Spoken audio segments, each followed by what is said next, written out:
Now look, the Post, it flies. The news, look, Ma, no wires. The Times, blue bomb buzzes Metropolis. The Planet, we're sitting on top of the story of the century here. I want the name of this flying whatchamacallit to go with the Daily Planet like bacon and eggs. Franks and beans, death and taxes, politics and corruption. Writers had. And all they care about is, how can I put myself in the book? No, we don't care what you would do if you were Iron Man. We don't care who you are. You're writing Tony Stark. You're not writing yourself in a book. If that's the case, write your own comic with you in it. No one will read it because nobody cares. People grew up, are growing up loving Peter Parker, loving Miles Morales, loving all these Captain America. We don't need you to put your input in it. Just write Steve Rogers. Don't write Steve Rogers. What would Steve Rogers be if I was Steve Rogers? That's not how it works. But that's again how most of these new people write nowadays. That's why most of the stuff is shit.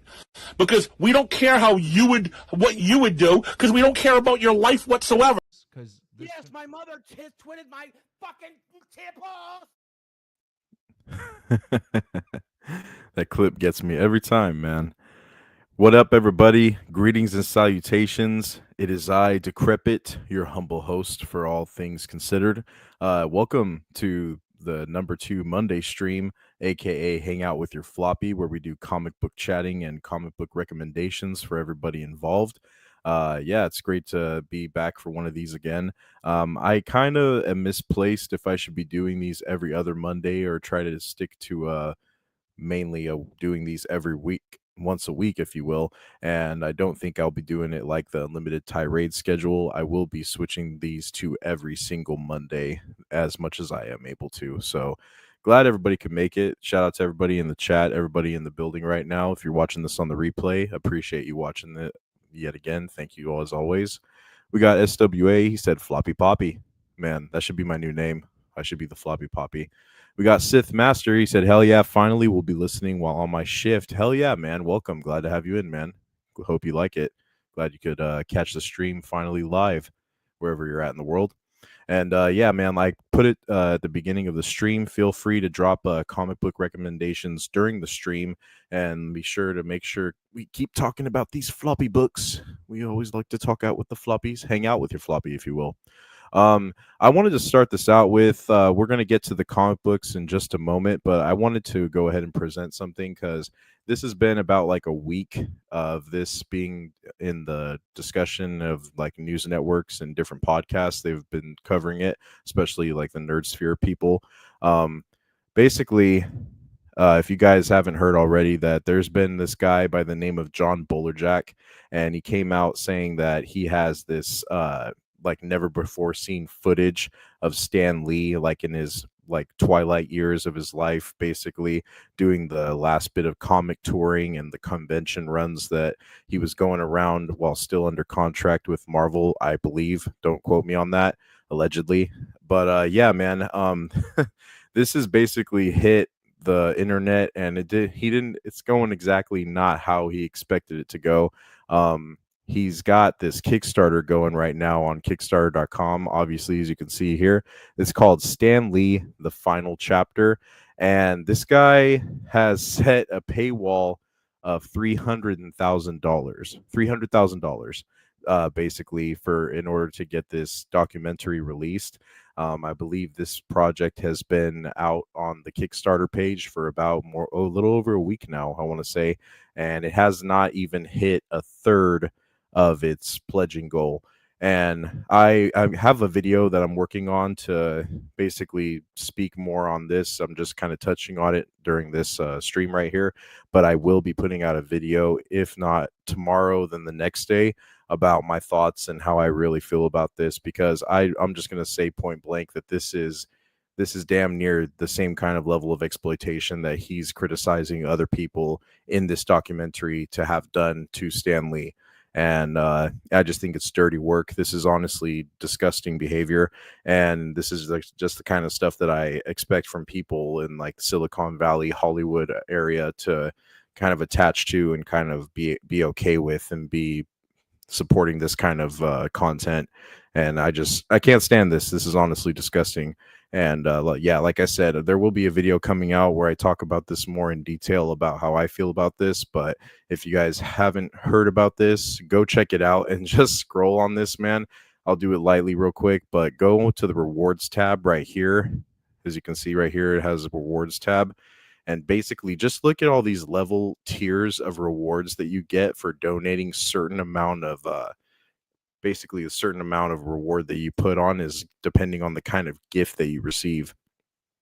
And right off the bat, they're trying to peddle you variant comic books called Captured Hero with basically, Stan Lee's likeness, photography basically all over this book. And that starts at a nice little chunk of change at $50. And I can't stress to you enough that the level of rewards that is on this Kickstarter is honestly quite baffling. There's many different tiers for $50, and it just goes up as you scroll down to 200, 250. There's even 300, even 500 level tier rewards, and it just gets gross. So do your own research, check it out for yourself before you listen to me babble on and yap about it. But yeah, really disgusting work, and I hope that this guy ends up having to shut down this Kickstarter and rethink this and maybe go the charity route of giving all the money away, because trying to get financial gain over exploiting footage of Stan being abused is really nasty work, real wild work if you ask me. So that's all I was going to touch on that. I just wanted to just mention it real quick during this one. Oh, it always goes. I'm trying to keep it to this one right here. But yeah, Stan Lee, rest in peace to Stan Lee. He will be missed as always, one of the godfather, if not the father of Marvel Comics. But yeah, man, that's all I wanted to say about that. I wanted to go ahead now. We can go ahead and talk about some comic books. Comic books are in abundance this week. This week's solicitations are for March 19th. It's going to be this Wednesday. And we have a lot of shit dropping. If you guys haven't looked into it yourself, let's go ahead and get this tab up right here for the solicitations. I am showing the solicitations, say that 5 times fast, on leagueofcomicgeeks.com. They have the entire rollout of solicitations weekly listed on their website. I will put the link that you see here presented on the screen. It will be below in the description after the stream has been posted for the replay. But if you go ahead and scroll down, starting off right off the jump, Absolute Batman is hitting issue number 6 this week. And of course, we all know that Scott Snyder has been doing the work on this book right here. And, I'm not, like I said, I'm not too thrilled about this aspect of Batman, the Absolute series. Basically, I haven't really been all in, as you could say, quote, quote, quote, hint, hint, hint, ironic. But yeah, they're on issue number 6 for this. Synopsis of this one is Bruce Wayne, a young man who built his entire life on leveling up, on becoming a bigger man than both his enemies and the obstacles that stand in his way, will have to break down the Black Mask and his gang of party animals. He will be able to do this without the help of his unlikely new M16 ally, or M16 ally, Alfred Pennyworth. And how do his childhood friends Edward Nygma, Waylon Jones, Harvey Dent, and Oswald Cobblepot, among others, play a crucial role in Batman's legacy as Gotham's vigilante? Absolute Batman's first story arc, The Zoo, concludes with this larger-than-life story, while introducing a few new elements to come in Arc 2. You'd have to be absolutely mad to miss it. So I'm just gonna tell you right off the jump, if you guys haven't picked it up already, they're going to be introducing Absolute Joker in this next arc coming up in issue number 7. And I believe we're going to be getting the preview or the first cameo of Absolute Joker in this issue right here of Absolute Batman number 6. And I was talking to the shop owner today as well with a couple other guys that were in the room. I believe we are also getting the first appearance of Absolute Mr. Freeze. So that's going to be the little bit of things to talk about when you pick up this issue, if you are reading this series at all. But I did want to just mention it real quick. On the Batman note for DC, I'm going to get into it for the next presenting tab that I do after I go through the list of solicitations. But Jim Lee is making a comeback to main title Batman series. And they are going to be bringing back the Hush arc storyline for a sequel to Hush Batman Hush from back in the day. So they're going to be doing Batman Hush Part 2. And yeah, a little bit to talk about after that once we finally get to it. So that's Absolute Batman number 6. And then I heard people speaking about Absolute Flash. Absolute Flash number 1 is dropping this Wednesday, and I've heard not. So let me just click on it so I can just make sure, so I'm not talking out of my ass. But writers on this, yeah, Jeff Lemire. I'm not 100% on him as a writer. I've known that he did a couple of other books. I want to say he was on the Shazam run, I want to say last year. And Lemire doesn't really do anything that really wows the public. He kind of plays it safe, really keeps it close quarters, tight to his chest when he's handling these characters. He doesn't necessarily go out of the bounds to like disrespect the archetype of the character, but he also doesn't really take chances on it, I want to say. So Jeff Lemire and Nick Robles, it says right here, speed into the absolute universe. Without the mentor, without the family, without the speed force, what's left is the absolute Scarlet Speedster. And I think we're going to be talking about Wally West in this one. Yeah, it's going to be doing a Wally West storyline. So there is that. Absolute Flash number 1 is hitting on Wednesday. And real quick, just so these X-Men aren't woke. F those who say they are. What X-Men? The new X-Men run that's going out right now. Are you liking it, SWA? Let me know, man. Let me know what you're talking about. I'm surprised, honestly, that Ultimate X-Men is going. It's hitting issue 13. I'm surprised it's taken this long for them to hit issue 13. But then again, Marvel's very good at dragging out a lot of the new storylines to see if it can catch with anybody, see if it really pops. But apparently, people are still buying this issue 13. That means it's something that they're making a little bit of bank on, but don't expect that to last too much longer. The Ultimate excuse me, the Ultimate Universe for Marvel hasn't really been doing anything past Ultimate Spider-Man.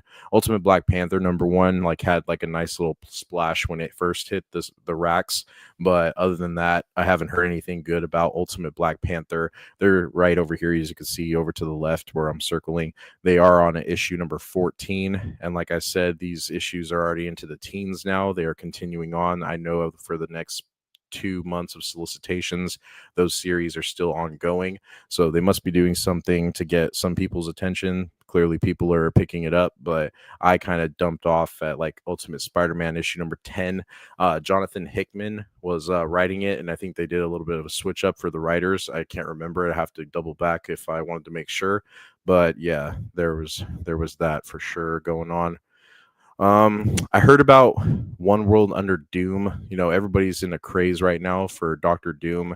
So there's been some Doom Elseworld or offshoot side story books that have been coming out to get people kind of hyped on the train for Avengers Doomsday. At least I feel. But this one right here says Dr. Doom has taken over the world, and Earth's mightiest heroes have failed twice. First to stop him, and now to overthrow him. But the Fantastic Four know Doom better than anyone, which makes him the ideally suited to take on Earth's new emperor, except for the fact that he knows them just as well.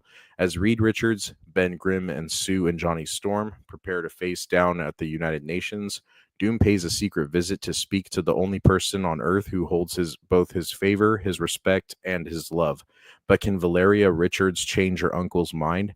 And if she fails, what will stop Doom from visiting a shocking fate on the Fantastic Four that not even he can undo? And as the Avengers reel from their losses, the course of the Marvel Universe will change, and Marvel's first family won't be the same. So I saw that this issue 2 was in the previews this past weekend. Issue number 1 did hit the racks over at my local store, my LCS, but I was not able to grab this one. I would have gave it a read. I would have checked it out, but like I said, there was no copies available. I had to do a back order with the owner, so I got one coming probably in the next I want to say 2 or 3 weeks. It might hit, giving the circulation on packages and orders from publishing companies. So we'll see more to tell on that one later. Just the X-Men in general, they were always woke. Oh yeah, that argument, yeah, that has no merit. That holds no weight, bro.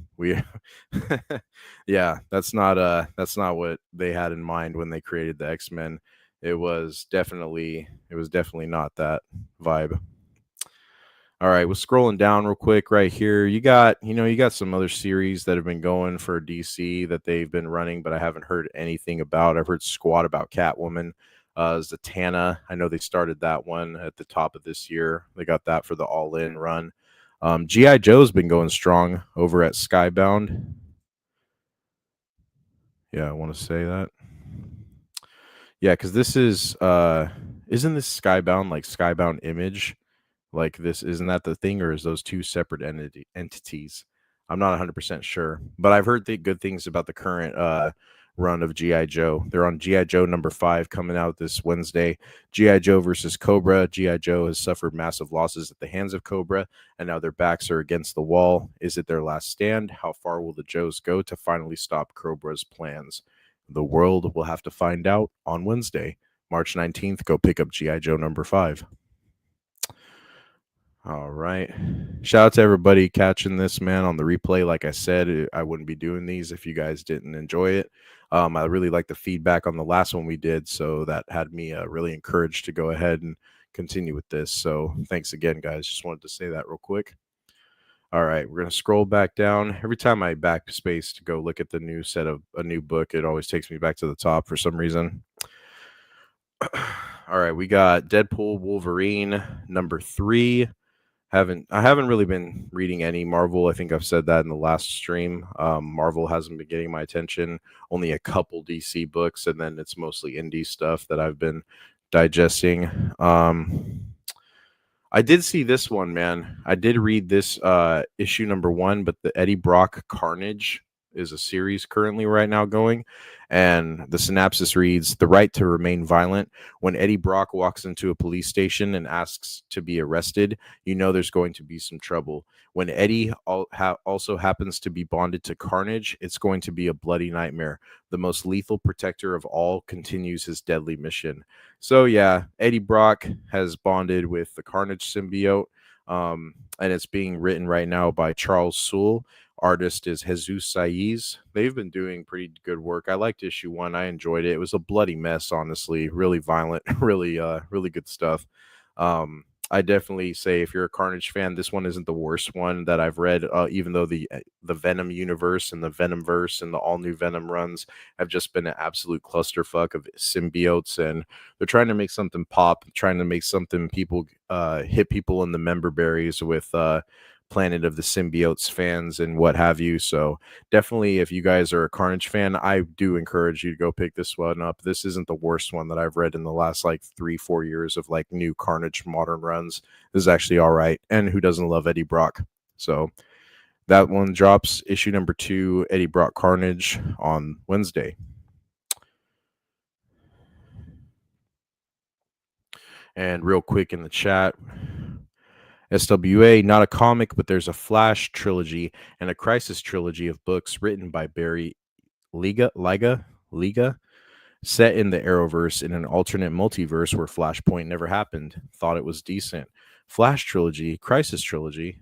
Okay. Barry Liga. I'm going to write that down, SWA. Thank you for the recommendation, bro. Yeah, man. Did you like it? What did you think? How much out of 5? What do you think rate it on a scale of 1 to 5? Let me know, man. That's a good recommendation.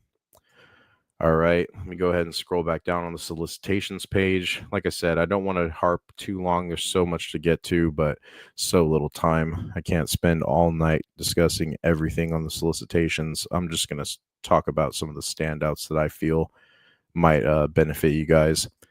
So, real quick, I made like a little crack with my store owner about this one.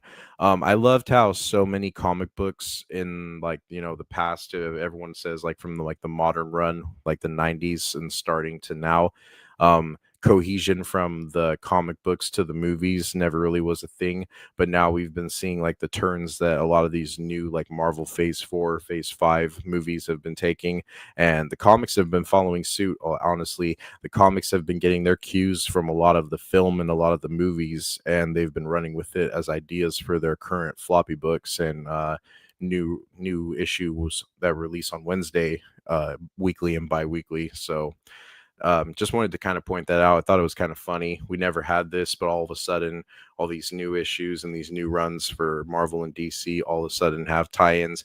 DC not so much, but definitely the new era of Marvel has definitely been making more attempts to tie in tighter to the movie universes, even though both the comic and the movie universe is written like absolute dog shit.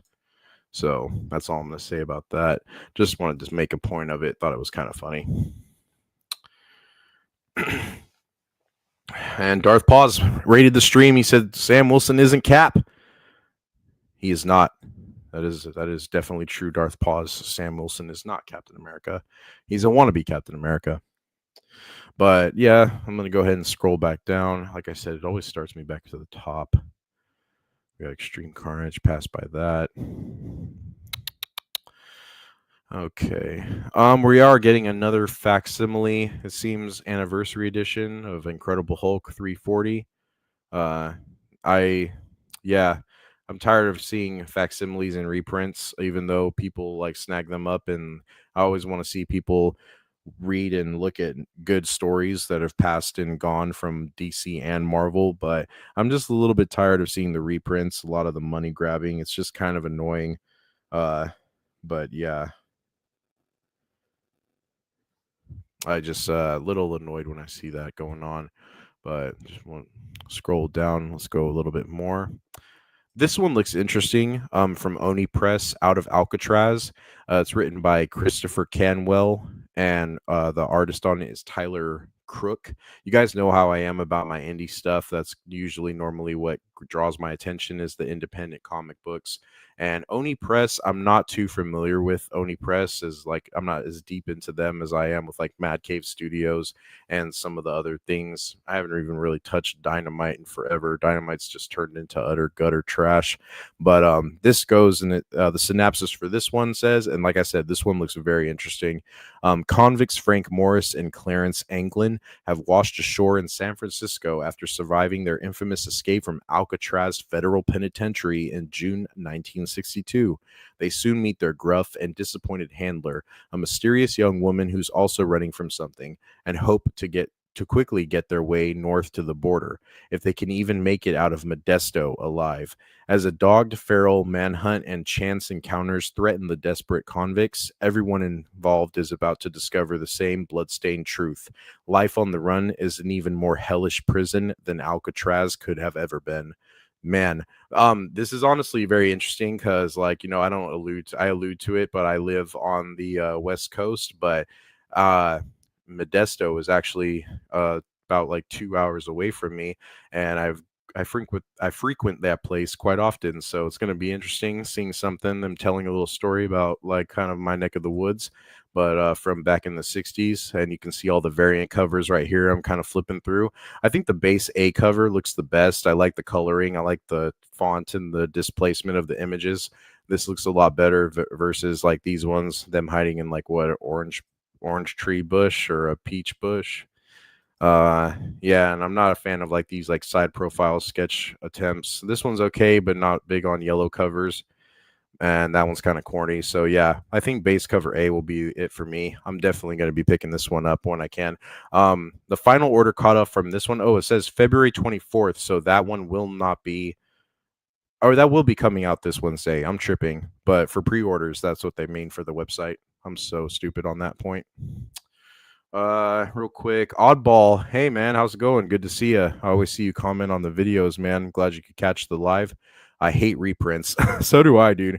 It's honestly just a poor attempt at a cash grab, and I hate when we get these facsimiles and reprints of comic books. It's honestly quite annoying. But like I said, it's a double-edged sword because I do want young people to be able to get affordable copies of like iconic stories and keys, and you're not breaking the bank exactly. But at the same time, these companies are just dirty they know what they're doing. So double-edged sword. And my first X-Men comic was a reprint of Giant Size, so I can't complain. Yeah, that's what I'm saying, man. Like it's honestly like it depends on who you're talking to and how you go about it. I definitely, like you say right there, like a reprint is got you introduced to Giant Size X-Men, and like that's one of the most iconic storylines that goes on for the X-Men, especially in the excuse me, the time that it came out in. So yeah, I definitely don't have a problem with you getting exposed to that, like by the means of a reprint. But man, it's just, yeah, like I said, they reprint the fuck out of iconic and key issue stories from both companies. Both of the big two does that, and it's just a little annoying on my end. But I'm glad that you got exposed and you got into that. Flash Trilogy, Hocus Pocus, Johnny Quick, and Tornado Twins. Crisis Trilogy, Green Arrow's Perfect Shot, Supergirl's Sacrifice, and Legends of Forever. Yeah, yeah, like Supergirl Sacrifice. You're referring to the death of Supergirl from Infinite Crisis, right?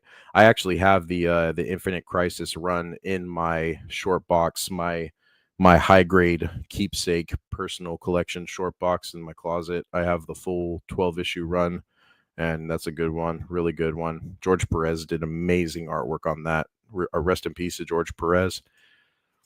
I also love the Epic collections Marvel has for X-Men and Daredevil. Just collects a shit ton of issues. Yeah, dude. No, I've been kind of like backing out on like back issues for a lot of my Marvel runs, and I've been like kind of selling them off in bulk because I have a lot of as far as like Marvel like back issues go for like the 90s and like the early 2000s, a lot of that stuff doesn't really hold too much value unless you have like the key issues and like really high grade. And if you're like into the collecting market, you have like people grading modern books, and I just think that's abhorrent. So I definitely think going the route of like trade paperbacks and like collected volumes, compendiums, and omnibus are the way to go, especially for like 90s and forward modern runs of comic books. And no, I'm referring to the titles of the Arrowverse. Oh, okay. Pardon me. Okay, I got you. And I have some X-Men back issues, but they are still in the short box. I use the Epic collections for actual reading. Nice, bro. Good stuff. Real quick, I don't want to segue too much. We're gonna talk a little bit about Dark Horse in just a moment, but I wanted to get a couple more, just a couple more solicitations out of the way that I wanted to highlight, and then we will move on from this new release week. Like I said, look at that, another facsimile. They're doing a facsimile of Batman issue 613. I have about like 4 copies of this in my my Batman long box, dude. I know for a fact I have 4 copies of this. It's like a $13 book. Man, that's kind of sad. Again, another facsimile that's kind of ridiculous. Keeping it going. And look at that. We were just saying that. I just said it. Crisis on Infinite Earths, issue number 12. They facsimiled all 12 issues of that within the last like year and a half. That was insane. And then as we scroll down, man, I thought there was a couple more that I wanted to point out. Man, there must not be. Oh, Absolute One is getting a Jorge Jimenez foil variant, if that's your bag. Oh, fucking sick. Vampirella 675 is getting a Jenny Frison exclusive. Jenny Frison does good work. I like her work a lot. I already have this one, the Lucio Parillo covers.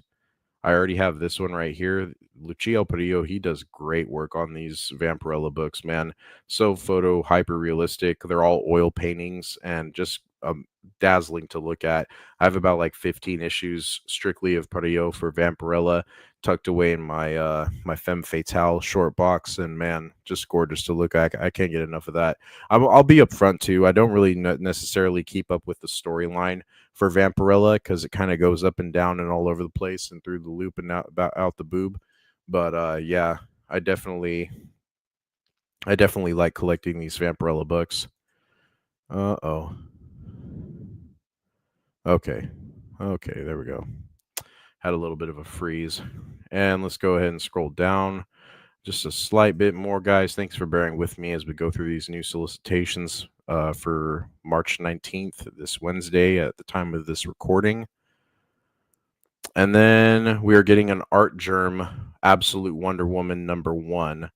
But that's going to be on March 21st. So a couple days later, that's going to be going out to your local shops if you so choose to pick it up. and Absolute Superman. Okay, so we're getting into like the territory of them doing like foils and variants. So I think that might be it. Oh, okay, there we go. That's what I wanted to look at. All right, real quick before I talk about this last one that I wanted to point out in the chat. Let's see. Have you read the Batman The Adventures Continue, whatever it's called? The one that follows like the animated show, the animated series comic book. Howdy, bro. What's up, Scran? How you doing, mate? Good to see you. Late at night for me over here, man. Doing my second little solo Monday stream. We're talking about some comic books. We've been talking about new books for a little bit now, and then we're going to get into some talk about Jim Lee and the DC universe, and then a little bit of Dark Horse, while also recommending some more stuff for you guys. It's good to see you, mate. I'm glad I caught you live earlier today. That was a good conversation that you had. I had to kind of dip out of it though after a bit because you guys kind of got into spoiler talk territory for some of the EU books I haven't got to yet. So, but other than that, great stream, bro. Loved hearing it, listening to it. Even with the reprints being for younger kids like myself, when I found certain ones, the kid audience of comics isn't big at all. Yeah, you're right on that part. I never see anyone near my age at an LCS. Manga is the new gen. Yeah, you're correct on that. A lot of younger cats that I see go into the comic store. At least when I go, yeah, they're definitely buying manga books, asking about Invincible, that Invincible cartoon. There was a comic book that started back in like 2003 is when Ryan Otley came out with the Invincible comic, and it took that cartoon for it to gain some traction. Really cool stuff, man. Yeah, but you're not wrong, Pause. You're definitely not wrong. Okay, yeah, that's what you're talking. Yes, that one. No, I have not gotten to that one yet, brother. I haven't gotten to that series. And what's up, Vex? Hello again, folks. How's it going, bro? Good to see ya. Good to see ya. Good day. What's up, Narrow Dark? How you doing, mate? Good to see you this evening. It's 43 a.m. I haven't slept. I go to work in an hour, then getting my wisdom too. Ooh, good luck, man. Like I said, I hope they give you some pain tolerance because yeah, your jaw's gonna be sore for quite a bit after you get that procedure done. But good luck to you. Hope all does well, and it's not as bad as you think it's gonna be. Honestly. Yeah. So anyway, let's get to this on screen while I can, and then we'll move on. Boris Karloff thriller #1. Gold Key is coming out with a new run of Boris Karloff books, and basically. I want to say that these are. I don't want to say they're reprints because I know that Thriller. Yeah, this is a reprint from 1962, but Gold Key does have new books in the works. I know they got bought out, and there's new stuff that is being pumped out by them. But this isn't a bad thing to highlight. I'm not embarrassed by this at all. Boris Karloff books are definitely some of the best up there next to like Twilight Zone and Lost in Space, Doc Savage from the Gold Key runs. Definitely good books to check out if you're into that bag. Yeah, I had to convince some of my friends at school to watch Invincible and convince them even more to read it. Yeah, but Invincible is good content. It's a great story. I'm not sure because I haven't read all of the comics. I read like the first like volume of Invincible, basically season 1 and 2, if you will. But there is stuff that they cut out, some stuff they change up, of course, for like the cartoon series. But other than that, it's not the worst adaptation I've ever seen. I only read one of the omnibus or whatever it's called, but it's worth it so far. Yeah, omnibus is like the way that I'm leaning towards like my collecting of like back issues and what have you. But getting to it, guys. That if you guys missed some of the solicitations that I pointed out on the list this week for Wednesday, March 19th, you guys can rewind it or catch the replay and run it back if you guys want to hear my thoughts on some of the books coming out. And yeah, I think that might be it for these. Yeah, I just wanted to do a little glance through. Yeah, I think that'll be good. I think we go ahead and stop sharing that one. Right on. And then Narrow Dark said I might cover the Invincible comics on the channel. Hey, that'd be cool, bro. That'd be cool. A little bit of talk from Narrow Dark. You definitely should read the comic, mate. Read the comic, mate. All right. So that was a little discussion about some of the solicitations for this week. Real quick, I want to squeeze in a recommendation before we get to like the next little topic that I wanted to discuss with you. So I'm going to present this one. I'm a big fan of Dark Horse runs. Of course, I've blabbed about Star Wars Dark Horse comics. Of course, like we all know, Dark Empire, Empire's End, X-Wing, Rogue Leader, Rogue Squadron, and other runs like that, basically, that Dark Horse did in the early 2000s. But they also did stuff such as from like the Predator universe and Aliens. So that being said, I wanted to highlight this one shot that was created by Dark Horse, and this was dated back in 1997, August 27th, 1997. That's about 3 years after I was born. And this is the one shot, one issue comic called Aliens Purge. And this one right here, man, this photo. Oh, it's not gonna let me show the photo large. Oh well. But yeah, you can see the image well enough right here that this is definitely an eclectic and eye-catching image if I've ever saw one, with the mouth being pried open by some surgery work, and then the face hugger coming up to him to link, basically. But the synopsis here reads: Cerberus 503 is on the verge of a major breakthrough. They've discovered that hosts infected with leprosy have a longer than normal gestation period for alien chestbursters. Before they can understand why, their funding runs out, and the corporate financial liquidators are sent in to seize all the assets, including the human hosts. But they'll have to go through Eloise to get them. This one right here, I'm not going to give it all away, but this one was a really messed up story for it. And like I said, it is a one shot. You only have to read this one book, and that's it for this little mini storyline. And this one was written by Ian Edgington. I don't know if you say Edge, but I think it's Ian Edgington. We'll just call it that. And then the pencils were done by Phil Hester and inker Ande Parks. I am horrible with names tonight, if you guys can't tell. And the colorist was Chris Challenor. Man, I'm really tired of these eclectic names and eccentric names that artists and people want to have. But yeah, man, Aliens Purge by Dark Horse from 1997. If you can't get this on a printed copy, I think it's about like only like a $5 to $6 book, if anything, if that. So definitely urge you guys to go check it out, especially if you're like a fan of Alien and Aliens, the movies. These are definitely good comics for you to go ahead and give a chance to.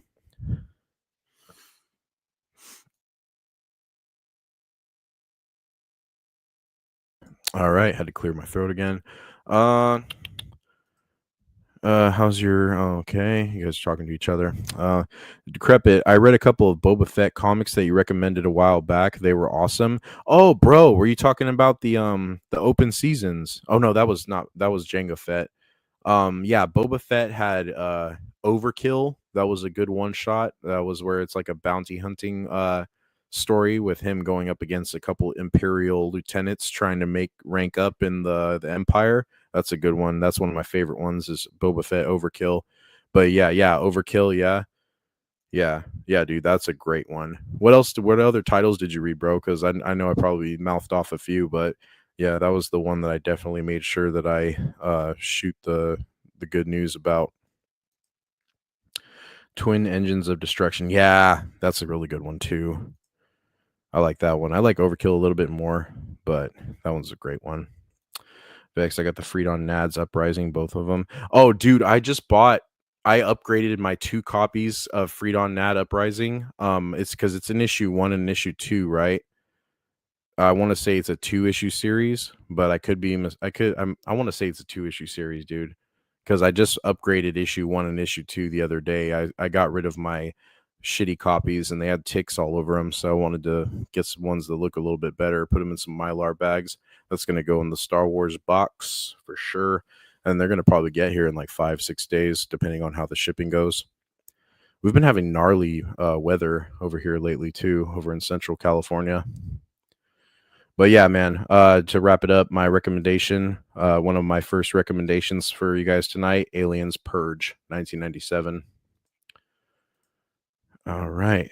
So appreciate the recommendations from you guys as well tonight in the chat, man. Really appreciate that. And like I said, guys, again, I'm talking to you guys catching the replay. If you guys have any recommendations at all that you want me or the community to check out, please leave it down below in the comment section. I would greatly appreciate it. All right, so we'll get back to Dark Horse because there was a little thing that I did see about Dark Horse recently, but I wanted to share this next one thing. And you know how at the beginning of this, when we were talking about Batman, how I mentioned that Jim Lee is coming back to books, coming back to the floppies. We got Jim Lee coming back next week, not for the 19th, but the following Wednesday. We have Batman issue 158 coming out right here, as you can see. And I'm looking on the website of bleedingcool.com, so don't judge me for this one, but I just thought this article that they put down was kind of like it made me chuckle, it made me laugh a little bit. And they clearly aren't a fan of Jeff Loeb and Jim Lee and the Hush storyline. And there's a couple guys that I know personally that have like kind of pushed back on the Hush storyline as well. I'm not saying it's the best one that was ever done, but like for like what the modern era has given us in like the line of Batman, I didn't think that the Batman Hush story was one of it. It's pretty good, I think. At least I think it's pretty decent. So I say give it a chance if you don't want to buy it, because it is a bit of a pricier book to go ahead and grab. You can get the trade paperback for I think under $20. We can go ahead and look that up later when I show one of my recommended websites for buying books and back issues.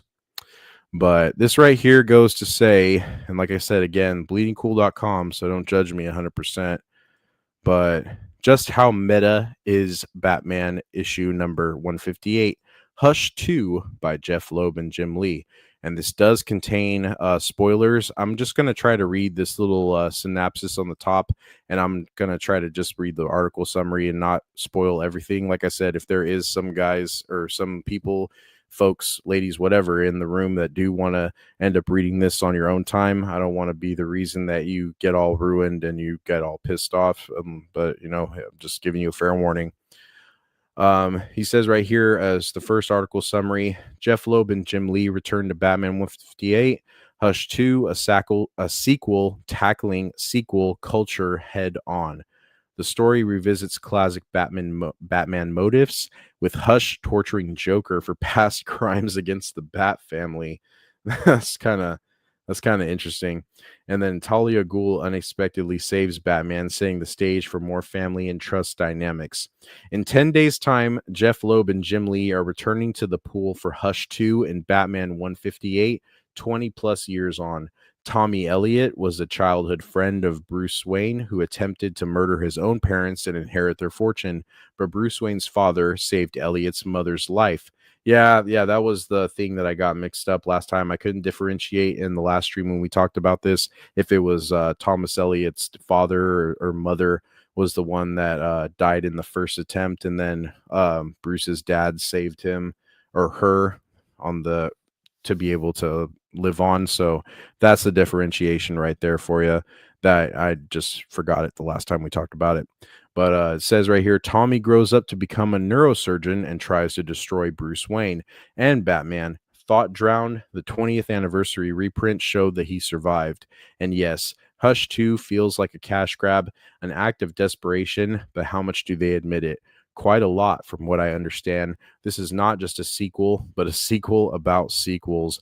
So like I said, it's tackling sequel culture head on. I'm guessing that they're attempting to say like, oh, they're not really hiding the fact that they're kind of like cashing in on this being like one of the bigger stories from back in the modern era, the beginnings of the modern era, if you will. And you have some of the pages already leaked right here for 158.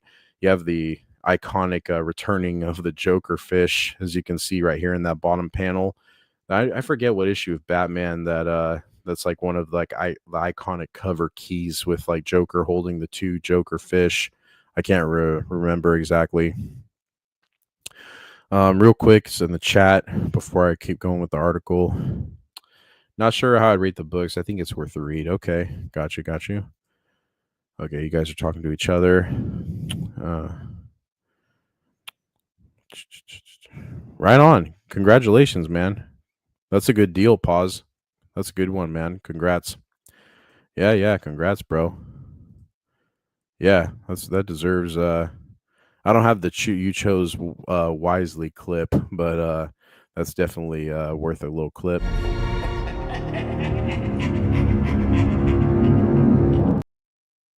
Hell yeah, man. Good shit. I always like seeing a deal being made.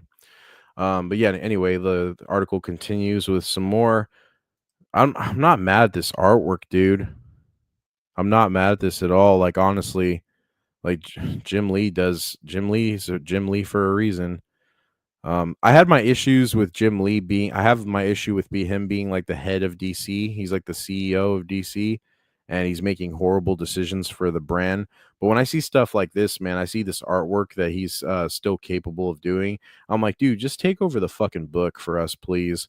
Like, just take over the book, take it back under your wing, and like, let's start getting some better content out here. Because I don't want this Batman Hush 2 story arc. I don't want this to just excuse me, I'll move the microphone, but I don't want this to basically be like a fad thing and then we just go back to shit stories and shit artwork, basic shit. I don't want to go back to that. So why don't we keep it going, keep the great content and the solid artwork flowing, that way comics can have some life breathe back into them for a change. Says right here, the comic, as we've seen in the previews, has Batman dealing with a Joker who is committing old crimes, poisoning reservoirs, Jokerfish, and the lot. But why is a Batman rogue who strived for originality stuck on repeats? A bit like Jim Lee and Jeff Lobar, both dropped into the drink. This guy, man. Who wrote this article again? Rich Johnston. So he definitely does. He kind of has a hard on for Jim Lee and Jeff Loeb. We have a Joker rescued by the waters of the silence, working for Hush, whose powers suggest anything but deafening the clown prince of crime before dragging him off and leaving a clown shoe behind. All right, so this is definitely going to step into spoilers. I think I'll stop right there. I think that's enough right there, but we have it right here. See, there's even a preview for issue number 159, and we're getting Death in the Family reboot reprint. So definitely some more of that. Jim Lee's coming back to Batman, and it's going to be on the new Batman 158. And I'm not, like I said, I'm not like big into this. It's whatever. It's cool. Like Jim Lee, he's like a goat and he's great, but I definitely don't want to see. I don't want to see Jim Lee come back and then do a little bit of art and then go back to his hidey hole in his castle and then only come out when he wants to do $10,000 prints over at conventions. So yeah, we'll stop sharing that real quick. That's some sick art. Yeah, man. No, yeah. Jim, like I said, man, Jim Lee, he's goated for a reason. Jim Lee's art has always been great. But I just, like I said, I just wish that he would take the reins at DC more and make some better decisions because DC is not in a good place at all. No 3 Jokers, no pregnant Joker. Yeah, I was not a fan of the 3 Jokers storyline. I did like some parts of the Batman Who Laughs storyline with Dark Knight's Metal or Death Metal. I didn't think that was the worst. Attempt at an off or like multiverse story. I didn't think it was that bad, but there was some good parts in it. I bought the hardcover that has like all of the Batman Who Laughs story collected in it, and I read that a lot. I think it's pretty all right.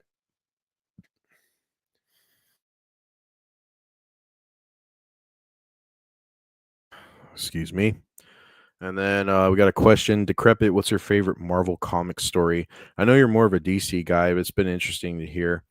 My favorite Marvel comic story, dude. I lean more towards I like for like modern Marvel, like after like 99 and 2000 stories. I like Sensational Spider-Man. Sensational Spider-Man's a pretty good line, like the Back in Black run when he gets the symbiote suit back on. and I like that one a lot. I think that was pretty decent. I like Captain America stories mostly. Anything with like Red Skull. When the Winter Soldier story arc happened for Captain America, that I was hooked on that. That one's a very well done one. I like that a lot. I like a lot of Captain America stuff. Not the new Captain America, not Black Captain America. That's not Captain America for me. Red Death was gender and race swapped on the Flash TV show. They were. Yep. Yep, sure was. Red Death was supposed to be a Batman Flash variant, and then they did that. So yeah, definitely right. Where would you recommend someone start with Batman comics? I've been thinking of getting into it. Man, ain't that the question? The honest answer is the Silver Age. Like like the '60s Batman stuff and forward, starting from the back end. But a lot of people start different places. A lot of people start at year one. Frank Miller, Batman year one. A lot of people start there. I want to say that's Batman issue 304. Batman issue 304 to 304, 305, 306, 307. All right, let's go ahead and pull that up. I'll pull that up on screen for you guys to take a look. I say the 60s, but like Batman changes from like the 60s to the 70s. Batman has a lot of alterations done to his character, but let's see right here. Let me get a photo on it. Oh, we're gonna pull up the wiki. Uh-oh. I had all these extra tabs open up on me, guys. My bad. But yeah, this cover right here.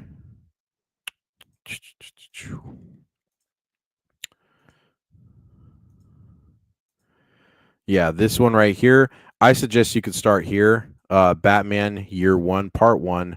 This is Batman 404. Okay, so correct me on that one. This is Batman issue 404. And it's written by Frank Miller. Artwork is done by David Mazzucchelli. And this was released out in 1987. Okay, so Batman Year 1, I suggest you start here and then just go forward from there, because this is honestly like the staple and like the iconic version of Batman that we're all very familiar with. And like I said, you can't.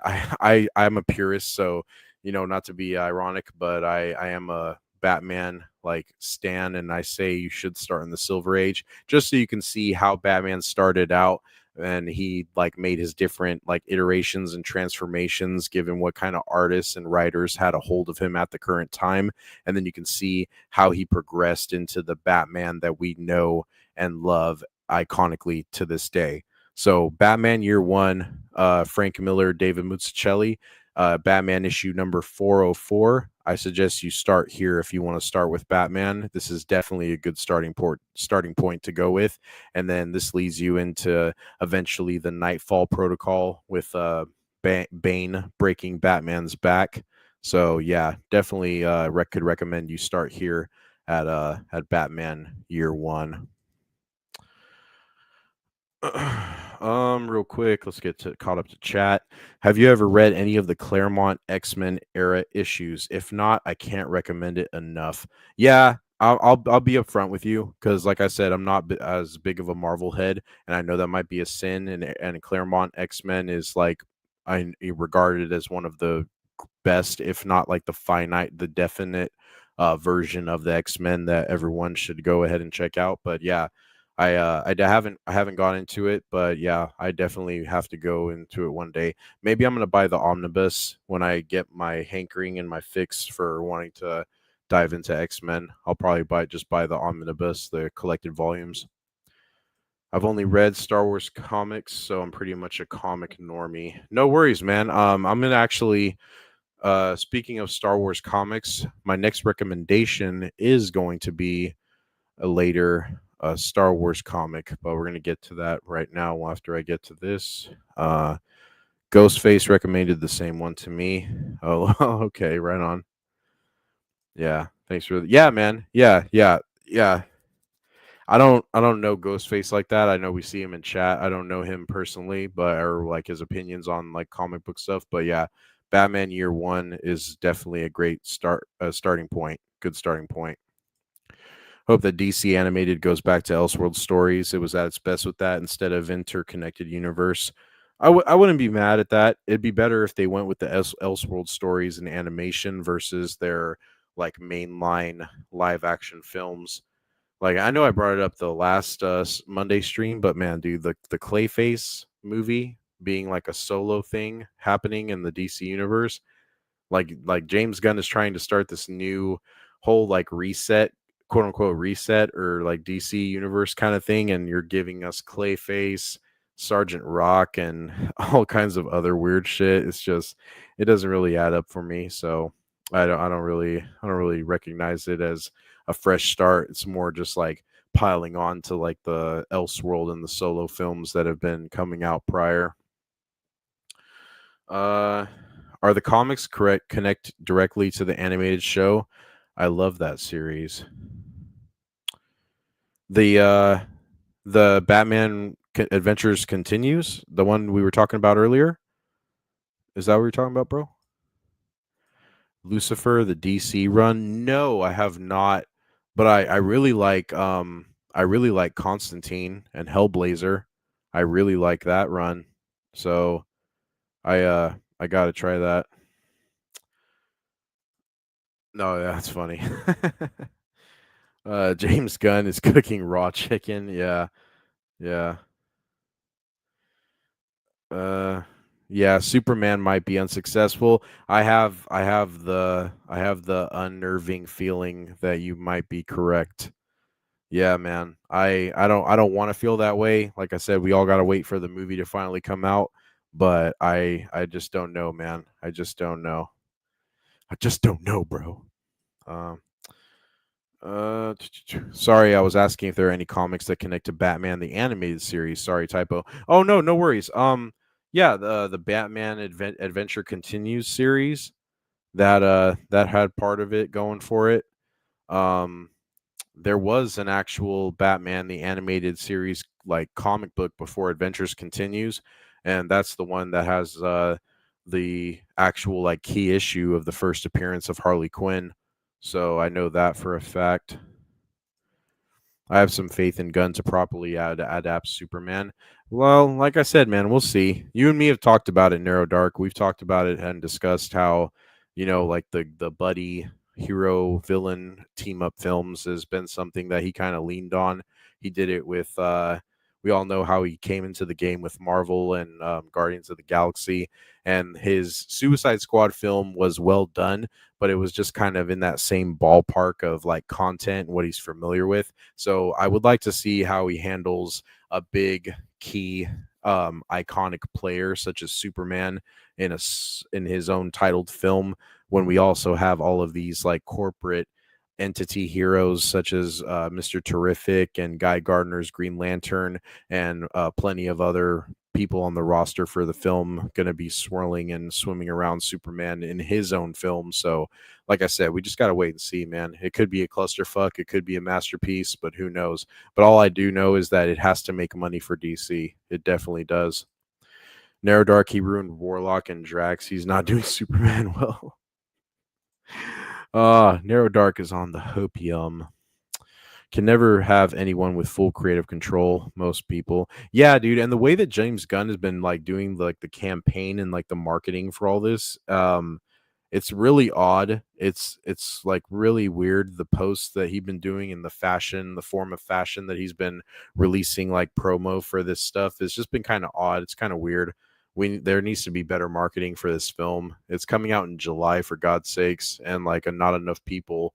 Like there's millions of views on the trailer, but I just feel that it needs a little bit more push behind it to get some more people turning and talking about it in a lot more longevity until the release.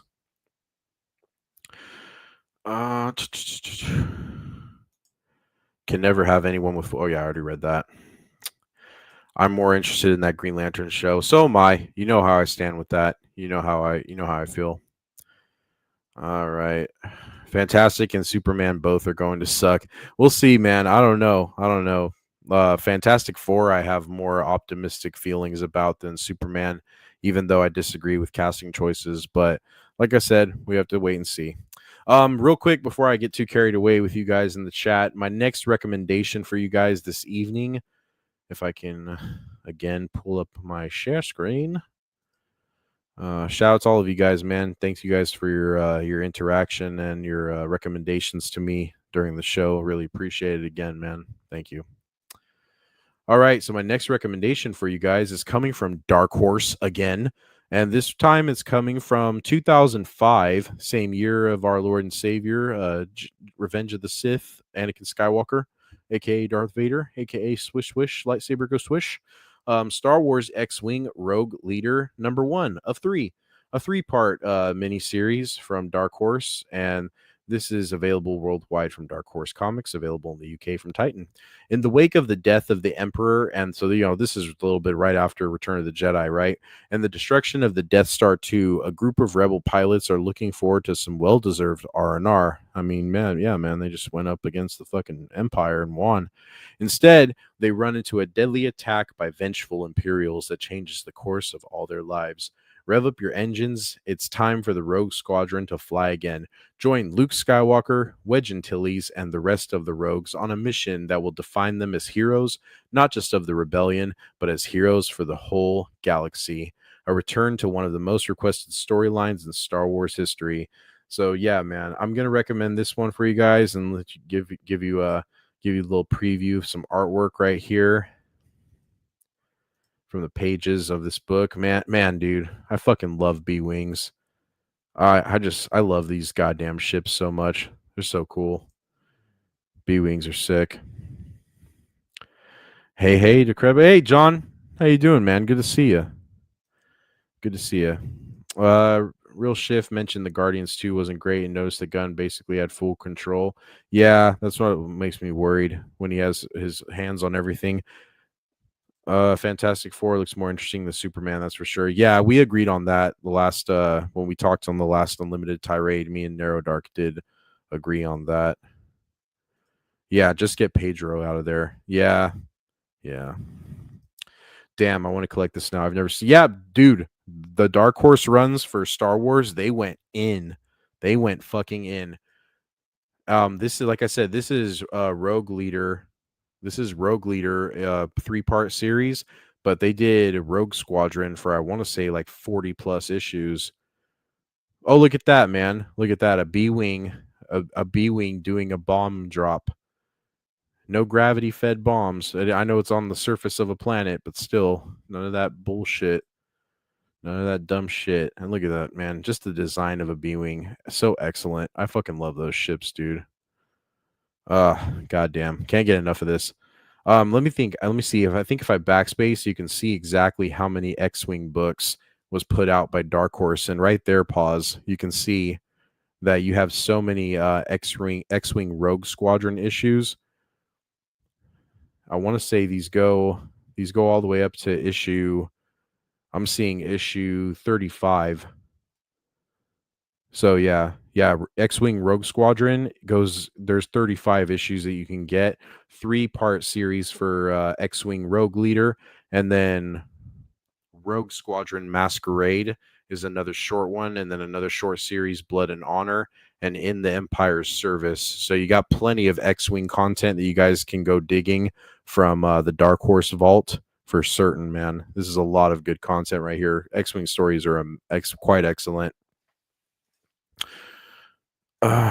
Did you read the Rogue Squadron comics? I have not read the entirety of Rogue Squadron, the regular one. I've read the offshoot one. I have read Rogue Leader right here. I've read Mandatory Retirement. I've read Blood and Honor. I haven't read the I've read like the first couple issues of Mandatory Retirement and Blood and Honor, the first couple, but as far as like a whole for the entire series, I have not read the entire one, man. There's a lot of comics to get to, dude. So much fucking shit. So much content. Looks dope. Yeah, dude. Dark Horse, yeah, did the Legacy comics. Yeah, dude. Yeah. Star Wars, but from Dark Horse covered a lot of shit. They did a lot. Dark Horse even did the Heir to the Empire adaptation. I have the omnibus book one for Legacy and lots of other random runs, but I should be collecting more. Knights of the Republic was on my list. Yes, Knights of the Republic, Zane Carrick. Great storyline. Yeah, that is a lot, dude. I'd recommend the KOTOR comics for sure. The art is a bit inconsistent, but the characters and story are awesome. That's not bad. That was a question for Narrow Dark. Just got home from work a day, all. Another one of my favorite Aussies. Good day, Captain Keeley. How you doing, mate?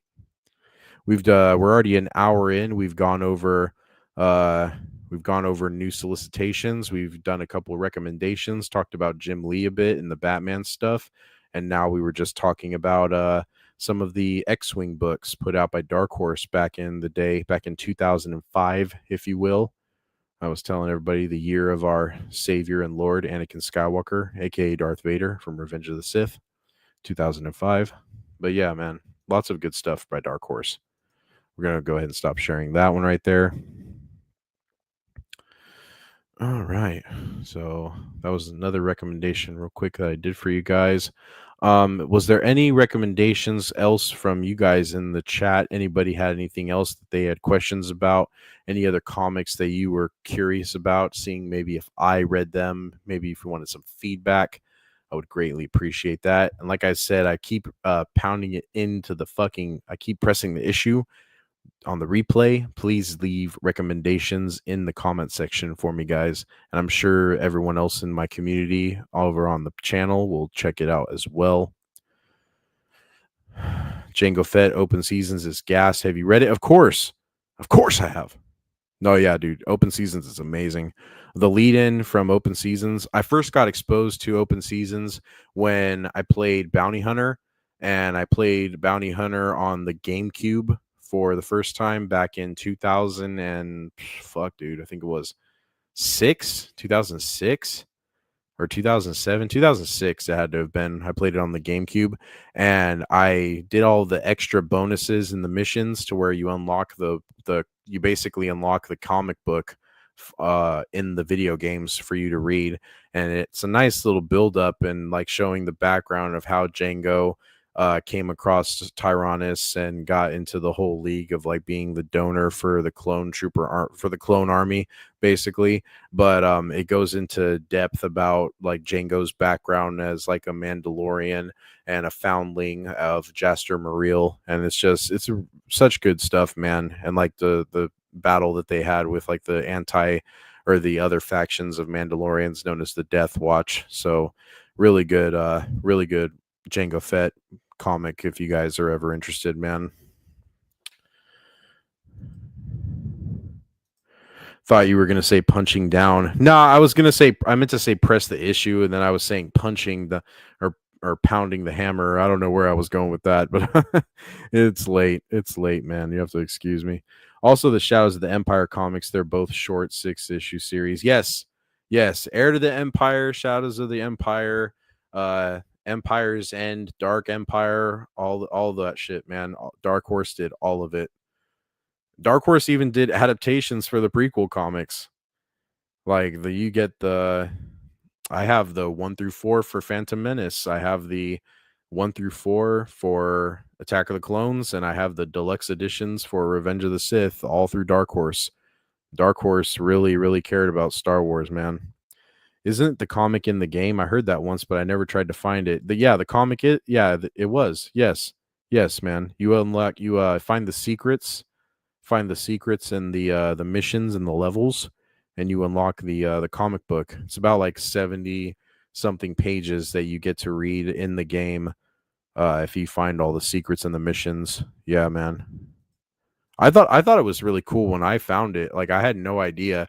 I think that wasn't my first Dark Horse Star Wars comic. It was Tales of the Jedi was one of my first ones, and then the Knights of the Republic were the first ones that I dabbled in. But yeah, when Attack of the Clones came out, Jango Fett became honestly like one of my top 3 favorite Star Wars characters of all time at the time. You know, who doesn't think Jango Fett's fucking badass as shit?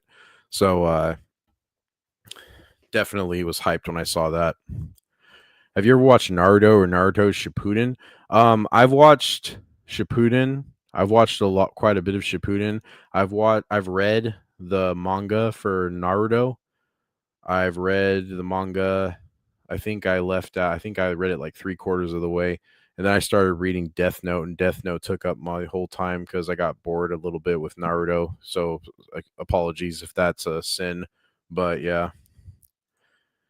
Cat Keeley says Lego price hike is incoming. They are already so fucking expensive. Might have to find a new hobby. Oh yeah, yeah. You are an abundant of a Lego collector, aren't you? Yeah. I remember the tirade prior. I think episode 4 of Unlimited Tirade was when we were going hard talking about the Lego turbo tank from Revenge of the Sith. Like I was going in. I think it was Backseater that said he didn't have he's like, what the fuck is a turbo tank? And I was like, I was like record scratch moment. I was like, oh, you don't even know what the fucking turbo tank is? Losing out, man, missing out. Captain Keeley Slave 1 for $300 is taxing. Yeah, that's disgusting. Been rewatching Arrow. Used to like Flash more. Now it's the other way around. Oh man. I liked Arrow more than Flash. The first 2 seasons of Arrow are great. I think I actually have them on DVD. I gotta look at my collection again, but I'm pretty sure I have the first 2 seasons of Arrow on DVD. And I admitted the fact that I had the first season of Gotham on DVD, even though I think Gotham's horrible. I miss the old prices. I know. I miss the old Lego prices. Quality is lowered as well. I was just talking about I miss the old prices, dude. Real quick, I think I said it to where you know how like comic books from like 1966 were like had like the 12-cent tag on them, 12-cent, 15-cent comics. But I looked this up today, right? And for the inflation calculator.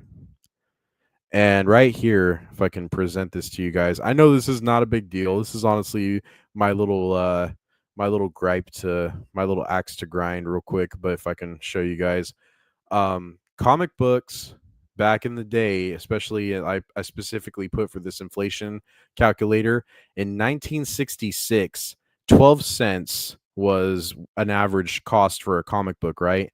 And now inflated up to 2025 as of March 17th, 2025, inflation for 12 cents would add up to only be $1.19. And we're still paying, we are now paying $4.99, $5.99, sometimes even $6.99 for a new issue for a modern day series. Like, talk about like what the fuck? Like, the industry for comics is so bizarre and insane. And honestly, I think the quality of writing has just like dropped so significantly. The art is cheap, art is AI. So many things are getting cut corners as far as it goes as like interior art. It's honestly crazy. And like, this is the inflation calculator on what 12 cents should be, but it's actually like 6 times this for a new book nowadays. Honestly, I thought that was kind of interesting. Back to chat real quick. The Naruto Shippuden ending was shit because we don't see Naruto becoming Hokage, which is bullshit. I felt robbed. We don't want a sequel show called we don't need a sequel show called Boruto. Yeah. I wanted to see like the build up. I wanted to see like the payoff for that. I felt like, this might be a little controversial. I felt like the payoff for Avatar: The Last Airbender at the ending, I don't know, man. I wanted a little more. And then I felt like when we got to Legend of Korra, like I felt robbed for a little bit of that. They were all old. Aang was dead. And it just kind of rubbed me the wrong way. I don't know. Captain Keeley, oh, you guys are talking. It's not to cut cost. At least the Lego Skywalker Saga game made fun of the nonsense of the sequels. Yeah. I've considered getting like a used copy of that game just so I could replay like what they updated the levels with for like the first 6 films. But I don't know, man. I watched some like footage from the gameplay for Skywalker Saga, and I just can't vibe with it. I can't get down with it. I don't like a lot of the character designs. And then I have like the old school Lego Star Wars Complete Saga for my Wii system. Yes, I still have a Wii that works and I play it. And I just go back to that one, man. I have fun with it, honestly. Funnily enough, the quality issues began when they started going woke around 2022. One of the few brands who held their ground past the year 2020. You talking about Lego still, Keely? Keely's got this Lego hankering that he has to get off his chest. I respect it. Yeah, prices have gone up faster than inflation and wages haven't kept up with inflation. It's bullshit. Yeah, wages haven't kept up because they're trying to keep people poor, make the rich richer and the poor more poor. Those fuckers sink their teeth into everything we love. Oh man, we're gonna get to a dark place tonight. Shame. Oh yeah. Narrow Dark said that was a nasty ass burp. You should watch Mob Psycho 100. What's that about? What's that about, Narrow Dark? Tell me, mate. I'd love to know. Lego games should have the OG mumbling. They don't need full dialogue. That's yes, Vex. This right here. This right here, man. That itself deserves a clip, man. That deserves.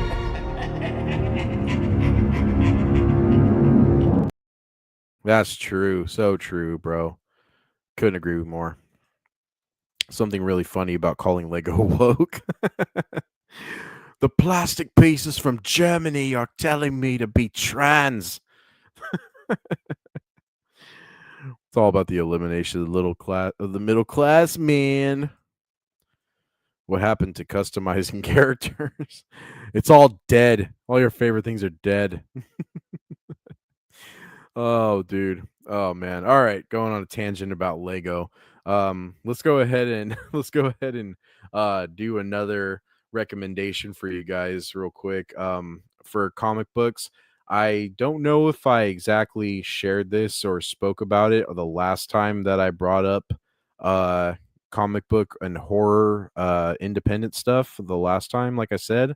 But this is one that I definitely hope that all of you guys give a chance to. Red Room by Ed Piskor.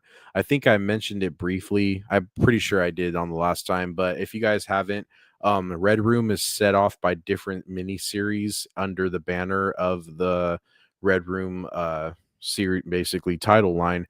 And you have Red Room Crypto Killers, Red Room Trigger Warnings, Red Room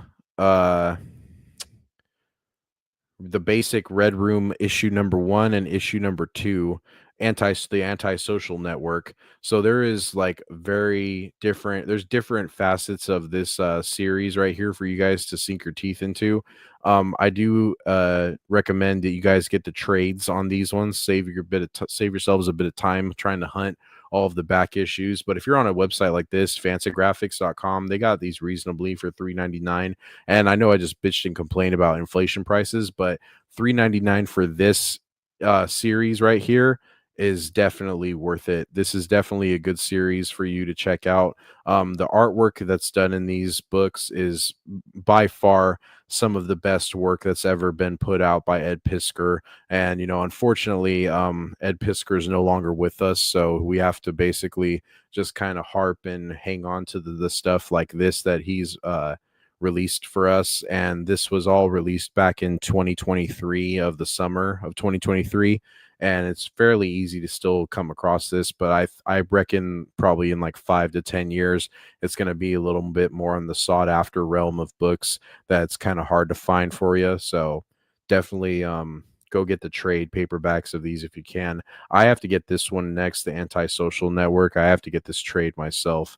But I also wanted to play this little preview trailer for the book right here.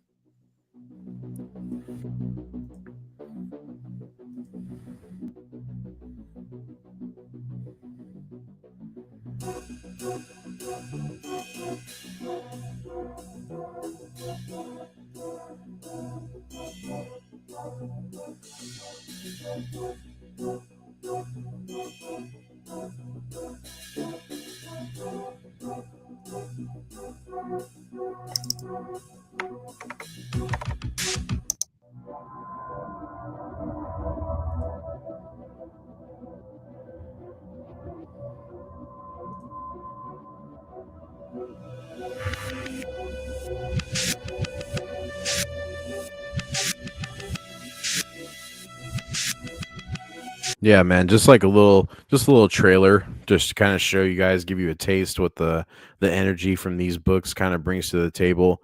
Really, really gut wrenching, really body horror, slasher mixed in with like some psychological, like Black Mirror shit. The antisocial network kind of fits in with like serial killers using the dark web and the cryptocurrency outlets to basically carry out their devious deeds. So yeah, if you guys ever get the chance to, man, I can't recommend these books enough for you.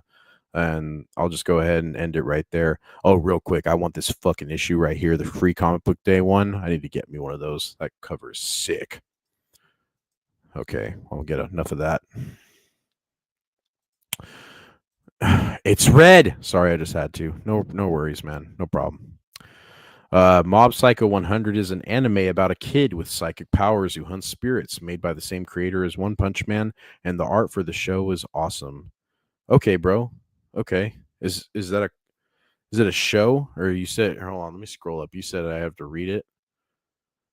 Oh, watch. Okay, watch. Okay, got you. Got you. You know how I got you. Sounds neat, actually. Yeah, I agree, bro. I agree. Also has a great English dub. Yeah, okay. That's good to know. I typically go subtitles with original dialogue or audio, if you will. So, yeah. Check this out when I get a chance. Yeah, pause.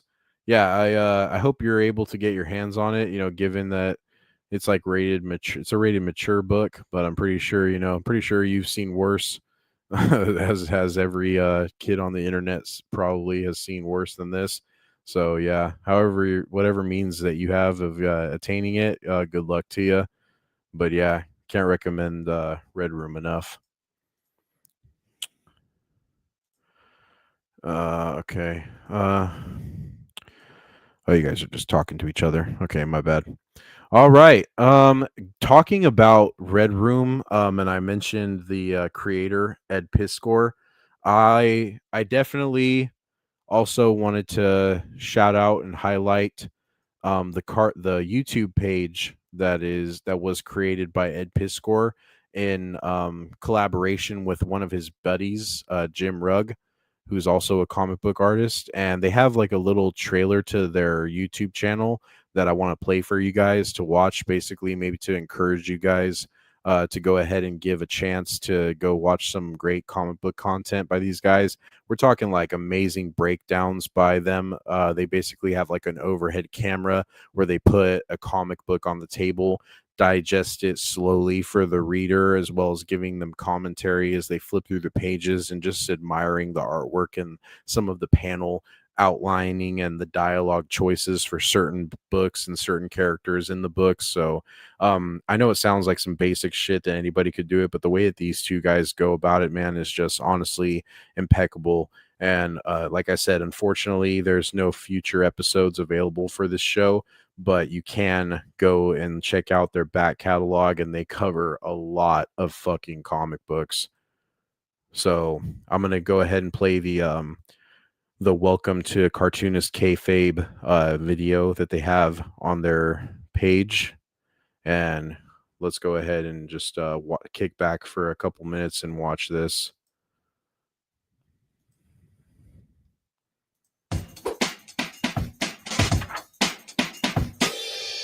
Welcome to the Cartoonist Kayfabe YouTube channel. My name is Ed Piskor. I've been in the game for about 16 years at this point, which I was shocked to discover very recently. Worked on comics like WYSIWYG, got into the game working with Harvey Pickor on American Splendor. The one that a lot of people know me from is my Hip Hop Family Tree comic that hit that New York Times bestseller list once. And the latest thing I worked on as of this recording, I just finished, wrapped up X-Men Grand Design, probably one of the only Marvel comics. So when this trailer was recorded, he'd already done these projects that he mentioned right here, but he eventually goes down the line to create Red Room, because this was recorded 5 years ago, and then Red Room was published in 2023. So about like 2.5, 3 years later is when he gets finally to doing coming around for Red Room to be done. written, drawn, colored, inked, lettered, penciled by a single motherfucker. My name is Jim Rugg. I've been making comics for almost 20 years. My biggest comics are probably Street Angel, published right now from Image Comics. I've also done Aphrodisiac from Madhouse Books. Plain Janes, formerly of DC Comics, coming out in a brand new volume in January from Little Brown. So we've been making comics for quite some time, Ed. Cumulatively, almost 40 years. It's not like we're going to stop making comics. We need company while making comics. It's a solitary lifestyle. I just sit at that table for 12, 13 hours a day. One of the things that I would like to listen to is some good comics chatter at the level that I kind of need for engagement by being a dude who's been in the game for as long as I have been. I'm not finding it, I'm sad to say. One of my favorite parts of making comics over the years have been road tripping with cartoonists, and specifically with you, Ed. A lot of hours, a lot of miles in the car going to comic book shows. The conversations that we have on those road trips, I often refer to as like, that's my master's degree in comics. I think that's what this channel developed out of, was how do we continue those conversations when we're not going to a comic book show? I have to imagine that other cartoonists out there are looking for similar engagement, and the results kind of bear out. The feedback we get comes from many different kinds of audience members: the casual comics fan, the art collector, the cartoonist, sometimes even famous musicians and film directors. We started out with Wizard Master. So right here, real quick, this is how the format goes for the way they do it. It's like you're looking down at the table, and they have the book laid out right there in front of them. And of course, you hear like the high quality audio of them with their chatter back and forth as they flip through the book and look through and give you their breakdown, their assumptions, their opinions on the approach to the artwork and the story, particularly by whoever's writing it and illustrating. So I just think that these guys have like the big brain kind of thoughts when it comes to like how Ed said, how I want to digest comic book media and how I want stuff introduced to me, broken down to me. I can only aspire to like reach this kind of level of like breaking down material, especially the way that they tackle it, basically. So I just think that the way that they went about it was kind of really ingenious, and I encourage you to check it out yourself as well. Formative works like Dark Knight Returns. We also do videos of process things. You know, we're both working cartoonists. We tend to write, draw, color, as you say, Ed, everything ourselves. And as a result, I think it gives us a pretty broad perspective. And so we have process videos kind of showing how comics are made, or at least how we make them. Yeah, man. And they even have like art videos of them doing drawing, sketching, penciling, and inking. Like this is an ultimate YouTube channel for diehard comic book heads, comic book nerds. I encourage you, implore you, and really urge the fact that you guys go check this out if you can. A lot of cartoonists in the game, we know them. They know us. So we have the ability to get what we call shoot interviews. Yes. And put these guys in front of the cameras and ask them the questions that we always kind of wanted to be asked, but there might not be language out there for the people who have the microphone and say, Jim Rugg, tell us about your art. Yeah, so these guys have very well done interviews as well. One of my favorite interviews that they have ever done on this page was actually by one of the artists, and his name known as Tim Vigil. And if you guys know the name Tim Vigil, Tim is one of the more underground, I guess you could say, like hardcore independent artists that just basically never gave a fuck and has been doing what he's been wanting to do all this time in the years that he's been working on the medium of comic books. And one of my favorite in particularly that he's put out was Faust, Faust. I'm pretty sure I've mentioned it before. If not, I'll do a recommendation for that on the next Monday stream when I have more time to get into it. But Faust is definitely not for the faint of heart. There's a lot of crude, a lot of very adult-oriented content in that. But the story, it's a love story. At the end of the day, Tim Vigil says it himself as well. As much blood and sex and drugs and horrible things you see in that book, it's ultimately a love story. And we can all relate as Star Wars fans. You know, Star Wars is kind of a love story, and it's also a story about family as well. Same with Faust. And it again reflects our kind of like varied reading history. So we've had interviews with guys like Ron Frenz, longtime Marvel Comics artist, all the way we find. You know, we go to comic book shows, we go to comic book stores, we dig for comics in quarter bins and basements and all over the place. And so it's exciting to actually share some of the stuff that we have found over the years, some of the stuff that gets me excited as a reader, as a fan, as a cartoonist. You know, we're showing that stuff off here. The audience of the Cartoonist Kayfabe channel is just as important as you or I, because in videos, whenever we have a question come up, the answer always seems to materialize in that comment section. Yeah, I often think like whenever I teach or something, I get more out of it than the students. And in a lot of ways, I feel that way about these videos.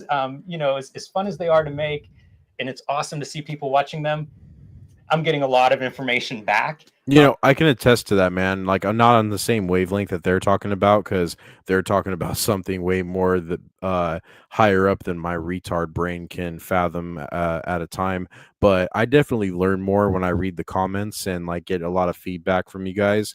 I definitely take a little bit of it. I take a lot of it actually into consideration when doing like the next video or the next live stream, mentioning something that I didn't before, covering something, or taking a certain aspect that or an outlook to it, if you will. So I definitely attest to that, and I agree with that. You learn a lot by getting reading your feedback and the audience feedback from the content that you put out there. That community is amazing, because that was one of the things when I started going to comic book shops that I loved, was finding people that knew comics better than I did, that could point me at new stuff, that could fill in gaps. And it's so awesome to see our audience. It's just full, you know, it's just this knowledge base that knows more about comics than I ever will. But we have access to them now, and so does everybody that watches this channel. So make sure you check out those comments. And, you know, leave feedback for us. If you have questions, if you have topics, books, artists, things that you want to see us cover on this channel, post those comments below. We are sitting in a compound with more than 50,000 books. So we may have this stuff, and we might not have thought to put it under the microscope without your prompting. So if you're looking to deep dive into comics culture, you've come to the right place. Subscribe to the channel, hit the bell icon. It'll notify you whenever we have new videos available. We have but one rule that we ask of our audience. Hit it, Jim. Read more comics. Hell yeah. My wife. Hell yeah, man. Read more comics. That was definitely like their biggest message to everybody that did come across their page. All right, real quick, so I don't lose you guys in the chat. I'll slip my LCS guy a 5. Nice. It's a lot of short boxes in the back, right? Yeah, dude. You could only imagine. They did like a pan around of that place that they recorded in, and they have a fuck ton of comic book short boxes, long boxes lined up all over that wall that they were in there. Yeah. Spider-Man. Oh, the Spider-Man that they were looking at, that was the Wizard magazine showcasing Todd McFarlane's Spider-Man on the cover. So just in case if you wanted to know, SWA. I'll definitely check them out. They seem like cool dudes. Yeah, dude. No, they were awesome. They're honestly great. They were a great duo for the time. Just sub to them. Yeah. Yeah, man. Like I said, unfortunately, the gentleman on the left that had the Raiders hat on in the black, that's Ed Piskor, who was one of the half of Cartoonist Kayfabe. And unfortunately, Ed Piskor is no longer, like I said, he's no longer with us. Unfortunately, he decided to self-delete, taking his own life, and that's a whole topic in itself to get into one day. But it's sad what the internet does to people, and what the nastiness that people will extend to defame and throw dirt on someone's name to back them into a corner to get something like that happening to them. So very unfortunate.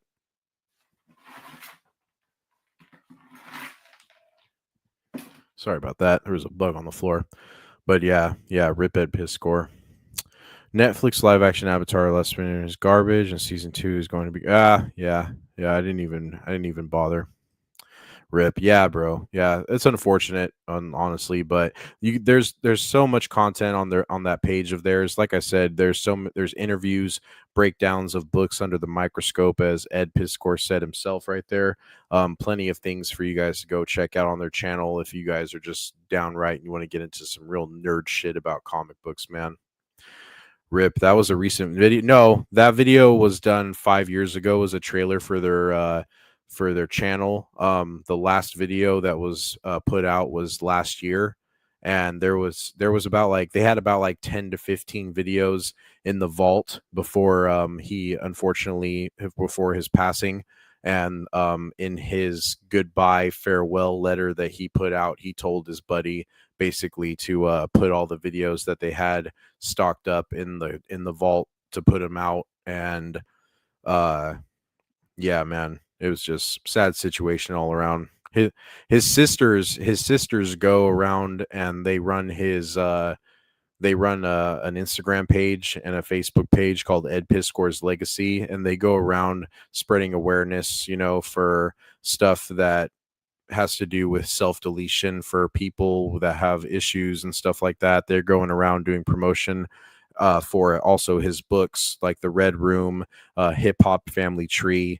His sisters are honestly real rock stars. They've been going around just like basically trying to be advocates for this unfortunate thing and to raise awareness as well, and to keep basically, as it says, the legacy of their brother Ed Piskor alive. We don't deserve the internet. Some people just don't. Some people shouldn't be on the internet, period. That's sad, man. Yeah, man. Well, yeah, like I'm not trying to end the stream tonight on a off note, bad note, but yeah, one day when everyone has the attention for it, I can go into more detail about that situation and my take on it. But yeah, I'll end that little segment right there with rest in peace to Ed Piskor. Before we go for the night, guys, I will hear out any last minute comic book recommendations. We have been going for an hour and 40 minutes. These solo streams, I don't want to go too long. I think the last time I did this, I went like for an hour and 10. So an hour and 40, that's a little pushing it, but we're going to go ahead and accept it. For the last bit right here, like I said, I will hear out your comic book recommendations if any of you guys have any. And real quick, the last thing that I'm going to screen share with you guys, I didn't get to show this to you guys the last Monday stream that I did, the last Hang Out with Your Floppy stream that we did together, but I want to shout out and highlight mycomicbookshop.com. Now, this site, guys, this is a great site for you guys to go ahead and get very decently priced. If you don't want to go the eBay route, I definitely recommend you check out mycomicshop.com. They're based out of Texas. I don't know what part of Texas exactly, but they are based here in the U.S. And just to show you an example, I'm going to go ahead and type in, and disclaimer, I'm not being paid to talk about this at all. Of course, I'm just under 100 subscriber channel. But I type in, let's say I type in Batman issue number 666, and you hit the search bar right here. You're going to go ahead and scroll down, and right there has for you several different copies available by sellers on this website, and you can view the scans of the book yourself, and you can zoom in to like these are actual these are actual pictures of the item itself right here available for you if you so choose to look at them. But definitely give this website a chance. If you don't want to go the eBay route, the shipping that they do for this site is top notch as well. I can't recommend this enough. I've bought several different back issues and a couple keys off of this website myself, and this is honestly a good. You can even sell comics on here if you want. I haven't gone this route before, but you can sell and do consignments on this website as well if you so choose. So yeah, real quick, wanted to shout out mycomicshop.com. Go give them a look. I will leave the link to this in the description upon the re-release of the replay for the stream. All right, so that'll be that. That's all that I have to share for you guys tonight. Real quick on the chat, let's go ahead and just do a wrap up. Should read the Hedge Knight comic before A Knight of the Seven Kingdoms comes out. Hedge Knight. Okay, I'm gonna write that down, bro. Write that down. Amazing stream, man. Really enjoyed it. I could watch these for hours. Thanks, Pause. That's good. Thank you, man. I appreciate that, Pause. Thanks, bud. Knights of Undercover. You should read King in Black in 2015 Avengers Secret Wars. Okay, Avengers Secret Wars, I'll consider. King in Black, I don't know, because the Venom verse and the Venom series stuff is kind of but we'll see. It's always fun to just talk shit about you. Talk shit about shit. About shit you enjoy with people who like the same stuff. Vex, I am so sorry I butchered your chat. Great stream. Till next time. Right on, SWA. Thank you. Thanks for the recommendation. 2015 Sacred Wars maybe wants to launch it into a fire. Right on. All right, Vex. Good night, everyone. Night, everyone. Yeah, good work, Decrepit. Thank you very much, man. I appreciate that. Shout out to all of you guys in the chat for hanging out with us tonight. Vex was laughing at me for fucking his chat up. Thank you guys so much again for hanging out with me. This has been Monday stream number 2, Hang Out with Your Floppy, where we do comic book chat and recommendations.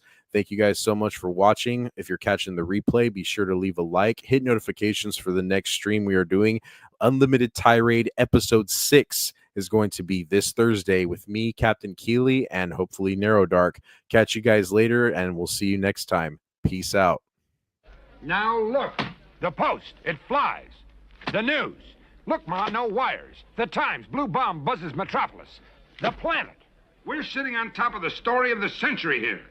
I want the name of this flying whatchamacallit to go with the Daily Planet like bacon and eggs. Franks and beans, death and taxes. What are you? I'm Batman.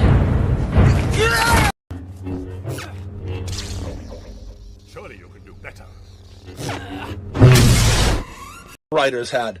And all they care about is, how can I put myself in the book? No, we don't care what you would do if you were Iron Man. We don't care who you are. You're writing Tony Stark. You're not writing yourself in a book. If that's the case, write your own comic with you in it. No one will read it because nobody cares. People grew up, are growing up loving Peter Parker, loving Miles Morales, loving all these Captain America. We don't need you to put your input in it. Just write Steve Rogers. Don't write Steve Rogers. What would Steve Rogers be if I was Steve Rogers? That's not how it works. But that's again how most of these new people write nowadays. That's why most of the stuff is shit. Because we don't care what you would do, because we don't care about your life whatsoever. Your work here is finished, my friend. Go out to the command ship and await my orders.